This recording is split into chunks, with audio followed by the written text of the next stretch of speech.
Hello అండి, నా పేరు డాక్టర్ గార్లపాటి శివశ్రీకర్. నేను consultant orthopaedic trauma, joint replacement, arthroscopy surgeon, Sri Pratima hospitals, Guntur.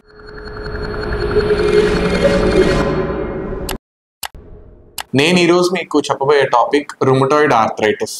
ఈ మధ్య చాలా మంది పేషెంట్స్ వాతపు నొప్పులతో బాధపడి వస్తున్నామండి మీ దగ్గరికి అని చెప్తున్నారు. అసలు ఈ వాతపు నొప్పులు అంటే ఏంటి, ఈ రుమటాయిడ్ ఆర్థరైటిస్ అంటే ఏంటి? ఈ రుమటాయిడ్ ఆర్థరైటిస్ అనేది ప్రతి 1,00,000 మందిలో 50 మందికి మనం చూస్తున్నాం డెవలపింగ్ కంట్రీస్, ఇండియా లాంటి డెవలపింగ్ కంట్రీస్ లో. దట్టు వాతపు నొప్పులు ఆడవాళ్ళలో ఎక్కువగా చూస్తున్నాం మగవాళ్ళ కంటే కూడా. అండ్ ఇది కూడా 30 years నుంచి 50 years ఏజ్ గ్రూప్ వాళ్ళలోనే ఎక్కువగా మనం చూస్తున్నాం. రుమటాయిడ్ ఆర్థరైటిస్ కానీ, వాతపు నొప్పులు కానీ, ఆటో ఇమ్యూన్ డిజార్డర్స్ కానీ మెయిన్ కారణం స్ట్రెస్.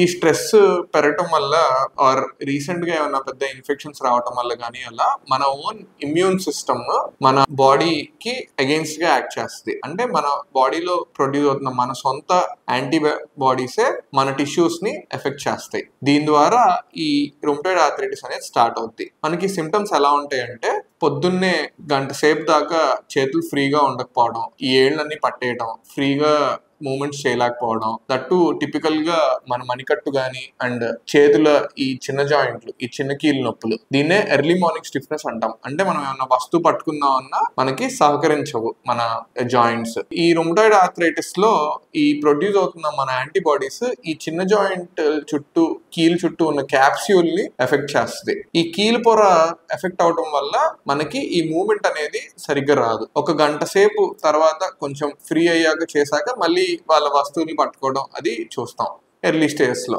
అండ్ ఇంకా అడ్వాన్స్ స్టేజెస్ లో ఇవి కణుపులు కూడా బాగా వాపులతో వస్తారు పేషెంట్స్ మామూలుగా. సో ఈ లక్షణాలు ఉన్న వాళ్ళకి ఒక జాయింట్ కాదు, 2-3 జాయింట్లు ఇన్వాల్వ్ అవుతాయి. అంటే 2 వైపులా 2 మోకాళ్ళు కానీ, పెద్ద జాయింట్లు కానీ, అలా మల్టిపుల్ జాయింట్స్ ఈ వాతం నొప్పులు ఉన్న వాళ్ళలో ఇన్వాల్వ్మెంట్ అనేది ఉంటుంది. దీన్ని మనం ఎలా గుర్తించాలంటే, కొన్ని క్లినికల్ ఎగ్జామినేషన్ ఫైండింగ్స్ తో అండ్ కొన్ని ల్యాబ్ పరీక్షలు రన్ చేస్తే మనకి ఈ వ్యాధి ఎలా ఉంది, ఏ లెవెల్లో ఉంది అనేది మనం గుర్తించవచ్చు. సో మనం ఒకసారి ఈ వ్యాధిని గుర్తించాక అర్లీ స్టేజెస్ లో ఉన్న వాళ్ళకి కొంచెం డైట్ రిస్ట్రిక్షన్స్ కూడా ఉంటాయి. అంటే వాళ్ళు తినకూడని ఏంటి, తినకూడని ఏంటి అనేది మీకు వివరించడం జరుగుతుంది. అండ్ కొంచెం ఇంకా ఎక్కువ ఉన్న వాళ్ళలో, స్టేజ్ వాళ్ళలో ఈ నొప్పి వాపులు తగ్గడానికి బిళ్ళలతో పాటు డిఎంఆర్డీస్ అంటాం. అంటే ఒక రకమైన వాతపు నొప్పులకి వాడే టాబ్లెట్స్. ఇవి మీకు డాక్టర్ అడ్వైస్ చేయడం అనేది జరుగుతుంది. ఫస్ట్ సింగిల్ డ్రగ్ తో స్టార్ట్ చేస్తారు. అప్పటికి నొప్పి తగ్గట్లేదు, నొప్పి సివియర్ గా ఉంది, వీటితో పాటు అదర్ ఆర్గాన్స్ కూడా ఇన్వాల్వ్ అయి ఉన్నాయి.